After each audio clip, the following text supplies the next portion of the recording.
Okay, Assalamualaikum semua. Okay, InsyaAllah nanti kita akan belajar matematik tingkatan 1 bab 5 ungkapan algebra. Okay, seperti yang semua dah baca daripada nota yang Ustazah dah bagi. Okay, kita terus kepada contoh soalan 5.1 boleh ubah dan ungkapan algebra. Okay, macam mana untuk selesaikan soalan topik ni? Okay, boleh ubah ni adalah X. Okay, X ni dia mewakili nilai yang kita tak tahu.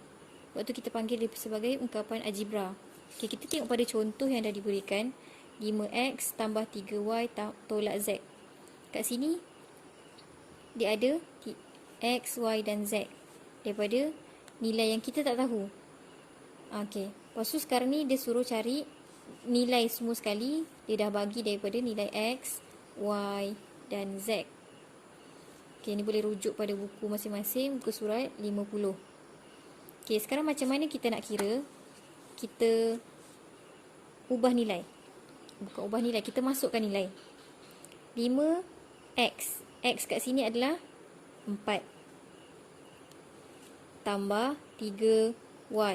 Y kat sini adalah negatif 2. Dan tolak Z. Z adalah 3. Okay, kemudian kita kena buat apa? Kita darabkan dan selesaikan. 5 darab 4, 20. Tambah 3 darab negatif 2. Positif darab negatif jadi negatif. 3 darab 2 jadi 6. Tolak 3. Negatif, positif, negatif.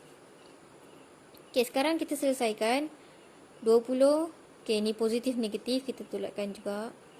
Positif darab negatif akan jadi negatif. Tolak 6. Tolak 3. Okay, 20 tolak 6.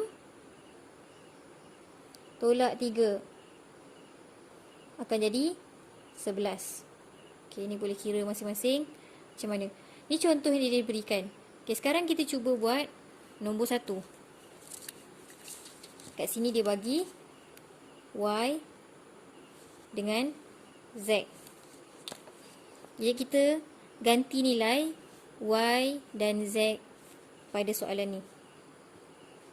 2. Okay, Y kat sini adalah negatif 2. Okay, 2 darab negatif 2. Tolak 5 darab Z. Z kat sini pula adalah 3 tambah 9. Okay, 2 darab negatif 2. Positif darab negatif akan jadi negatif. 2 darab 2 adalah 4. Okay, negatif darab positif, negatif. 5 darab 3, 15. Tambah 9. Okay, negatif 4 tolak 15. Okay, ini boleh rujuk balik nota yang Ustazah pernah bagi sebelum ni. Masa PKP ada nota integer. Okay, boleh rujuk balik. Negatif 4, negatif 5 dia akan nombornya bertambah. Tapi simbolnya kekal. Dia akan jadi negatif 4 tambah 15. 19 tambah 9. Okay, sekarang negatif, positif. Kita tengok nilai mana yang lebih besar. Negatif, positif. Negatif ni 19, positif ni 9. Maka 19 lebih besar. Jadi jawapan akhir akan jadi negatif. 19 tolak 9, 10. Okay, selesai. Jadi untuk soalan ni, jawapan adalah negatif 10. Okay, jadi kita terus kepada soalan B. B, bukan B, muka surat. Yang ni tadi muka surat 50. Seterusnya kita pergi kepada muka surat 52.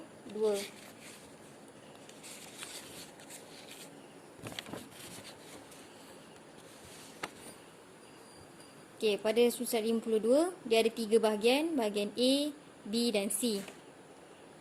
Okay, untuk soalan A, dia adalah ungkapan algebra yang melibatkan operasi asas aritmetik. Asas aritmetik ni maksudnya tambah tolak darab bahagi. Okey, daripada soalan ni dia ada A, ada B dan ada nombor. Okey, bila kita tengok pada soalan, dia hanyalah soalan tambah dan tolak sahaja.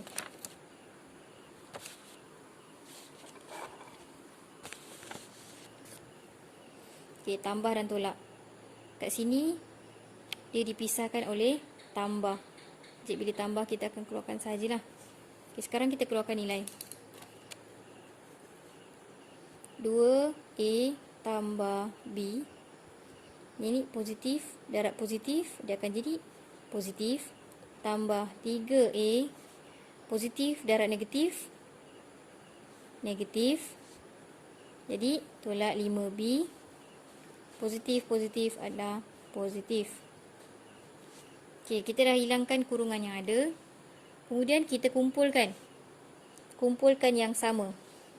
2A, lagi yang A yang sama adalah 3A. Tambah 3A tambah B, tolak 5B tambah 4.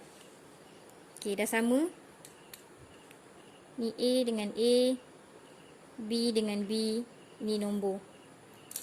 Sekarang kita selesaikan. 2A tambah 3A sama dengan 5A. B tolak 5B. Ni positif, ni negatif. Mana lebih besar? Negatif. Jadi nombor bawah ni akan jadi negatif. Jadi ni 1 tolak 5 negatif.